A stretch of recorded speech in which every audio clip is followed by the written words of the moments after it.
แซ่บเด้อแซ่บเด้อบันส่วนสบายดีพี่น้องปองป่ายมาวันนี้มาพบกับพ่อกับบ่าวบนต้องคือเก่าน้องพี่น้องวันนี้พามากินต้มหอยเนาะวันนี้ได้หอยปังตัวบักใหญ่ๆพี่น้องเห็นนี่ตัวใหญ่ๆคืออยากผ่านมาหลายมื้อแล้วก็เลยไม่เห็ดสุพีชื่อน้องเบิ้งน้องคิดสุพีอันนี้คือแจ่วส้มเด้อพี่น้องสีอาจจะบ่สวยแต่แซ่บแน่นอนผักกาดวันนี้ก็มีแต่มักแตงเนาะวันนี้เนาะมาลงมือกินกันเลยพี่น้องคำแรงเนาะคำแรงโอ้ยชอบกันนี่บวงไปแล้วมาเนาะว่าสิพี่น้องนี่เห็นอยู่พี่น้องแซ่บเด้อแซ่บเด้อ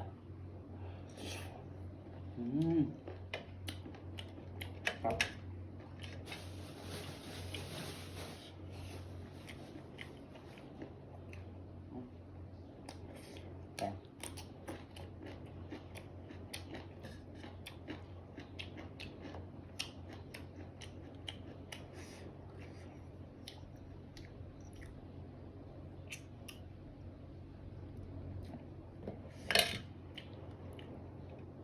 แซ่บคือเก่า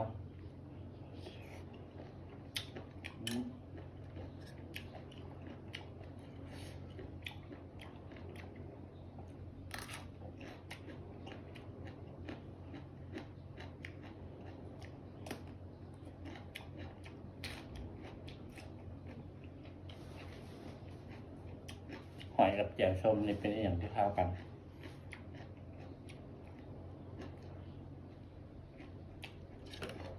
กินย้ำแหลกกับเบื่อแซ่บคือเก่าหอยมีแต่ตัวใหญ่ๆพี่น้อง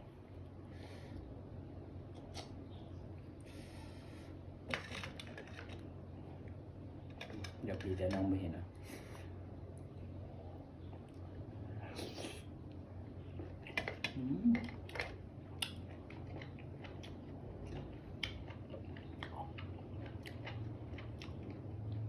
หอยสดมันจะมีความเหนียวนุ่มกรุบกรอบน้ำกลิ่นกับแจ่วส้มผักกับมักแตงแซ่บนี่กระตุกใหญ่ๆพี่น้องพี่น้องตาซ้อนเนาะ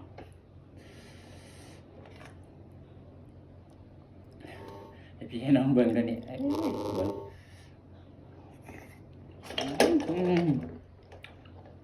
กระผม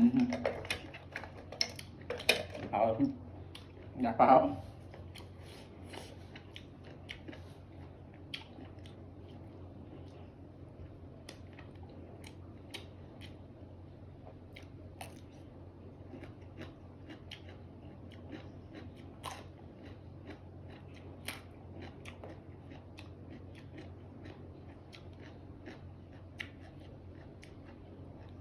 บ่ให้ว้าวมันมีแต่หน่วยใหญ่ๆ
ต้มแล้วใหม่ๆกินฮ้อน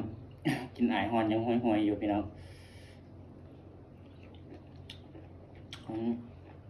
ครับ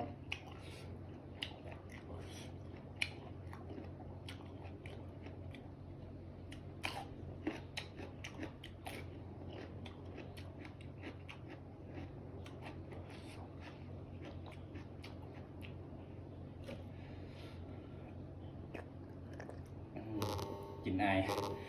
ความร้อนยังห้วยๆอยู่อืม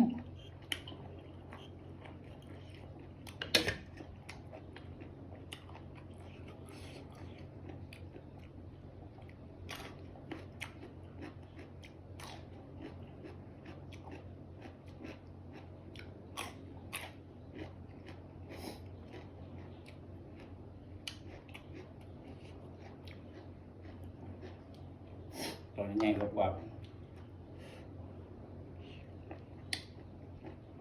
เงี้ยนี่ก็คักเลยแล้ว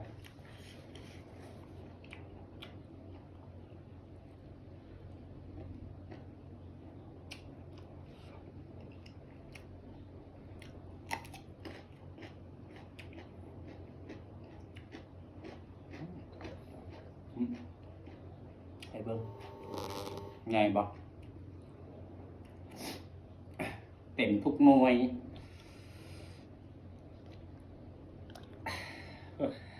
เห็นอายมันวะพี่น้องพงเลย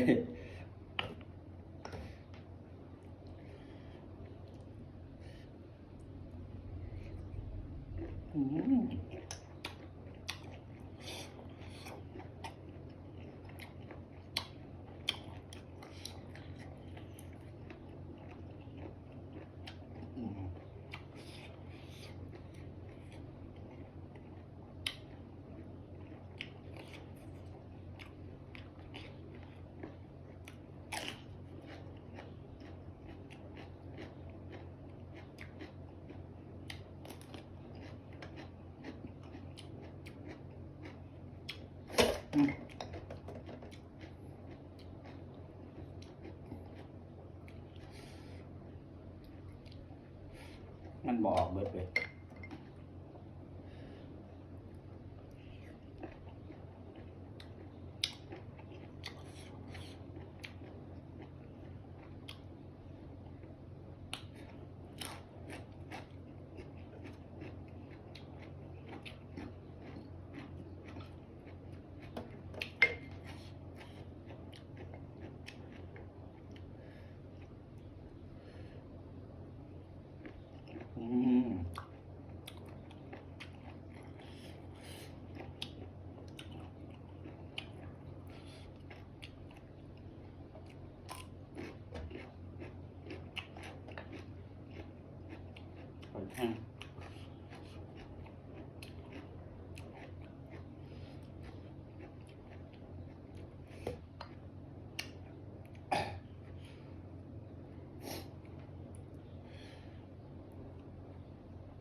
ครับ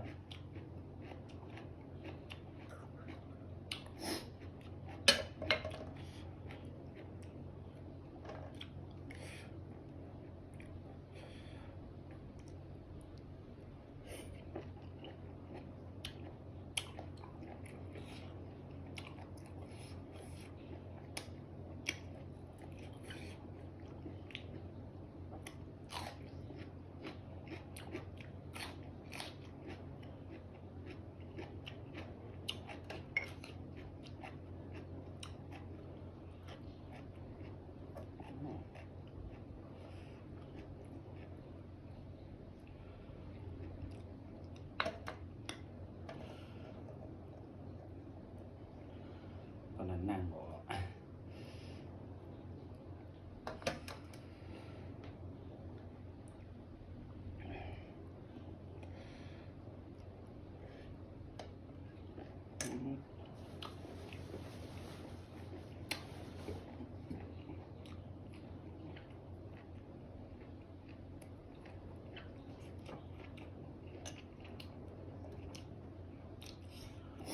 หน่อยสุดท้ายพี่น้อง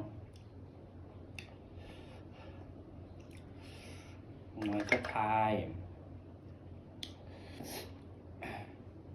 นี่ขับสุดท้ายแล้วด้วยนี่